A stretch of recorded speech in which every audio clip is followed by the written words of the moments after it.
ক্ষমতায় আমাদেরই থাকার কথা ছিল, কিন্তু ক্ষমতা কেড়ে নিয়ে আজকে সেই পুরাতন যে ব্যবস্থা, সেই ব্যবস্থাকে আবারও এস্টাবলিশ করার জন্য আজকে জুলাই সনদকে অস্বীকার করা হচ্ছে। 4,40,00,000 মানুষ যে জুলাই সনদের পক্ষে হ্যাঁ ভোট দিয়েছে, তাদেরকে অমর্যাদা করা হচ্ছে, তাদের বিরুদ্ধে আজকে দাঁড়ানো হয়েছে। শপথ নেওয়া হচ্ছে না সংবিধান সংস্কার পরিষদের। এই যে গতানুগতিক রাজনীতি, এই যে পুরাতন রাজনীতি, এই রাজনীতি দেশের জনগণ আর চায় না, নতুনরা এটা চায় না। এটা বুঝতে হবে। সরকারে যারা গিয়েছেন, যেভাবেই যান না কেন, জনগণ কিন্তু আপনার গায়ের জোরে কি করতে পারবেন? আপনার কি হাসিনার চেয়ে তো খারাপ হইতে পারবেন? চেষ্টা করে দেখেন। হাসিনা যা করে গেছে এর চেয়ে খারাপ আর হওয়া যায় না।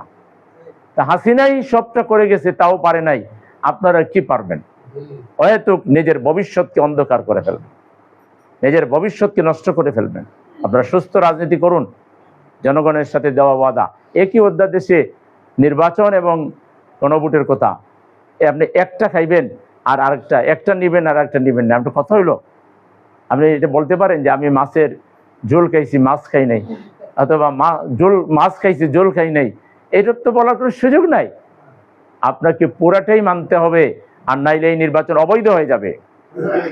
এই নির্বাচন যদি অবৈধ হয়ে যায়, তাইলে আবার নতুন নির্বাচনের প্রয়োজন দেখা দেবে।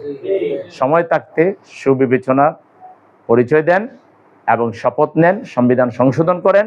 জুলাই সনদের প্রত্যেকটা সংস্কার মানতে হবে। যদি না মানেন, এটা জাতির সাথে প্রতারণার শামিল হবে এবং জাতি এটা ক্ষমা করবে না। বদরের চেতনায় বাংলাদেশের 18 কোটি মানুষ আবার জেগে উঠবে।